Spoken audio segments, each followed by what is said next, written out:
So today what I'm going to be talking about are the realities of farming in a Canadian winter. Now, there are a lot of aspects you might not think about when it comes to farming, and one of them is dealing with snow. As you can see, we just had an intense winter storm where they were calling for between 50 and 100 centimeters of snow. Now, everything is buried, and I mean everything. So what we've been doing for the last few days is just attempting to dig out the front of our yard. So we've been trapped in our property for a couple of days. And of course, we do have a snowblower which would not start, which is the nature of a snowblower. But I wanted to give you an idea of how much snow we're dealing with.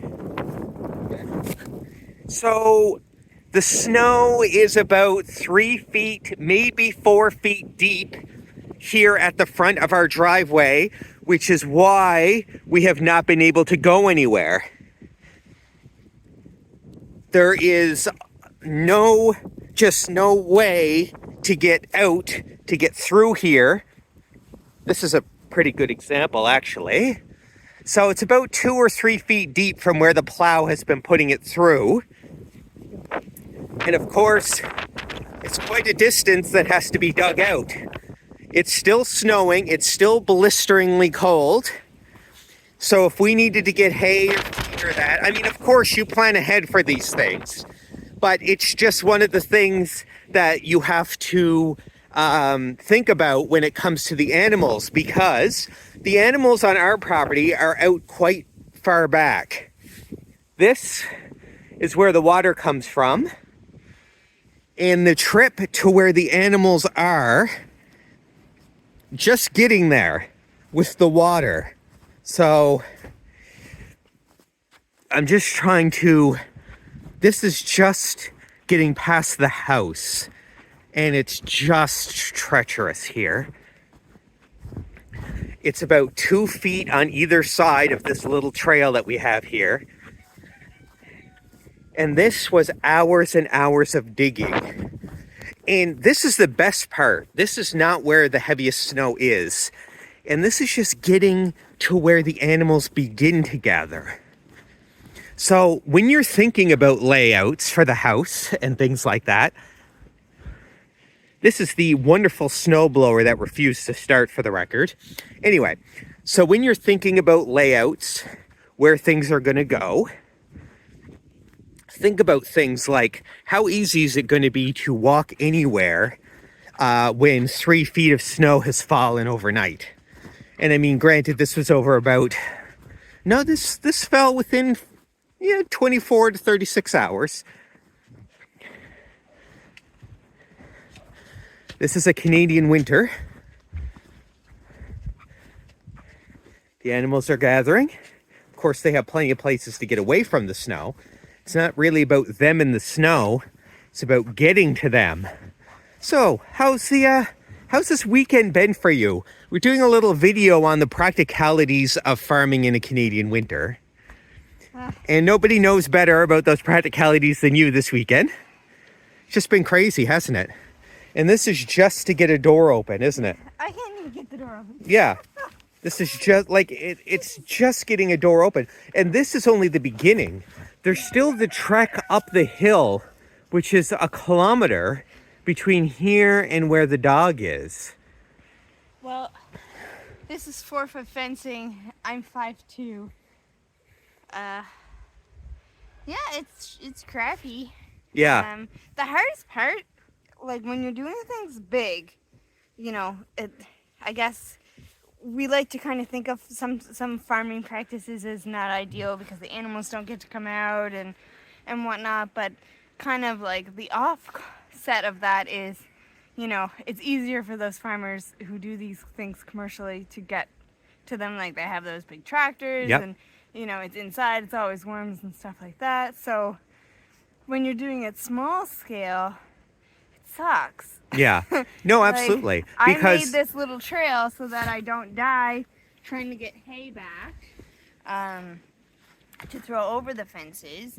So some of the concerns now are the snow is so high and it's starting to pack that, you know, if they wanted to now, they can all just kind of leave, which is a treat. Yeah, you we know, couldn't get much more snow now before the fences are like 1 or 2 feet high because Yeah. the snow has now made the ground higher. And the only like saving grace is like goats specifically will only take the easiest path. Yeah. So unless there is a path that is lets them go out, they're like not concerned. But now saying that Cujo, you know, can just hop out, Yeah. you know, which is unfortunate. I do also have to go check the line for the emus, which is going to be a real treat. Because once again, that's up there. And that's a whole path that hasn't even been dug, worn, or walked. Yeah, I was up there yesterday, and it took me an hour and a half Wow. from just like over there to get up there because it's just so thick, and you know it was over my knees then. Today is windier than yesterday, so the drifts are more.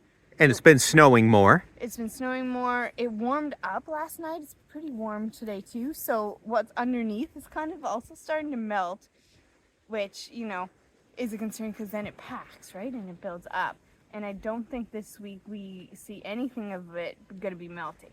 Yeah. So today basically is what I'm doing is this path here. I'm going to get my trusty child's toboggan because I'm too cheap to pay $100 for the farming toboggan. And going to be trying to get the water back to these guys, get it up there hopefully, and the food, just kind of check the lines because heavy snow, if you look at these trees here, you know, it's quite heavy. So if there's a tree that's kind of a little weak, it could, with the wind, it could come down on our fencing. So it's always good to walk the line and see that our fences are intact, even if they only seem a couple feet above the ground. But yeah, it's a real treat.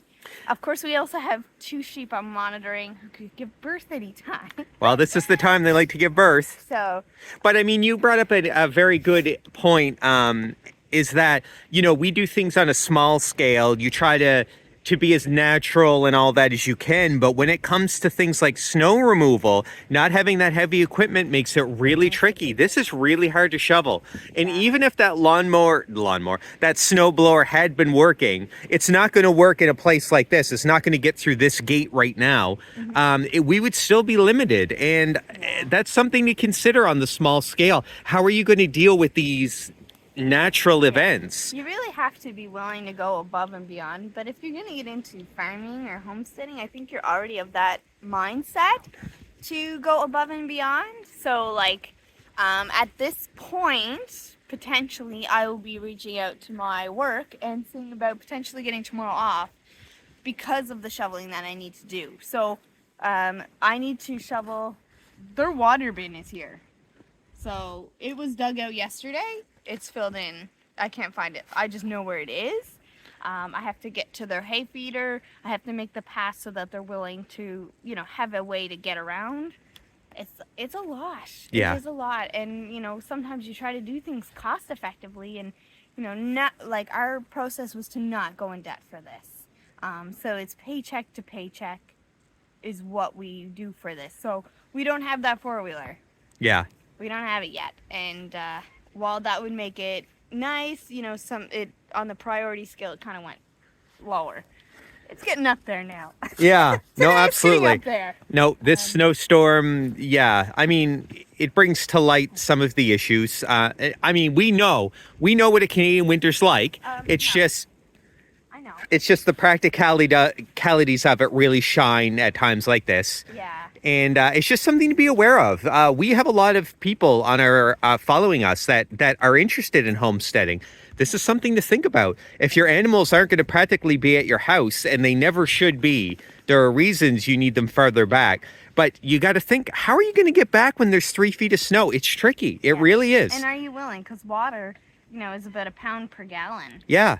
You know, And that's the problem. When this happens, water's freezing at the same time. You still have to get up there every day. You can't not get up there. So, and I guess like one of my top things, we'll have to do a video that's probably separate of our top things, but today is a really good one to point out one of them, and that is to keep your fence line clear.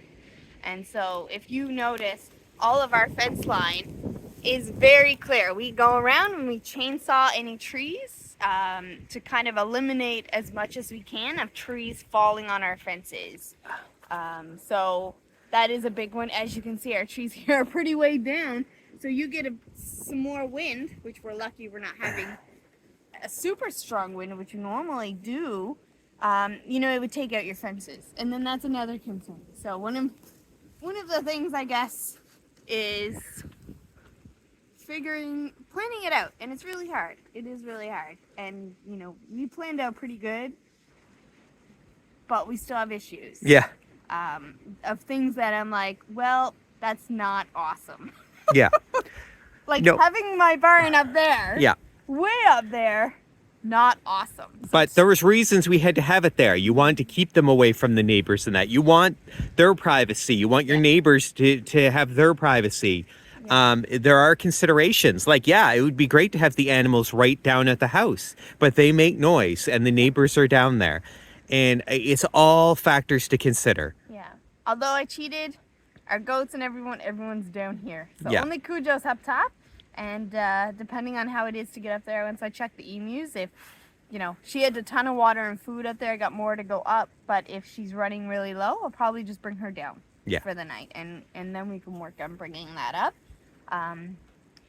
But I got a lot of shoveling to do. Yep, and on that note, we got to go. And I'm freezing and I'm going to start shoveling. So anyway, thanks everybody for joining. See you later.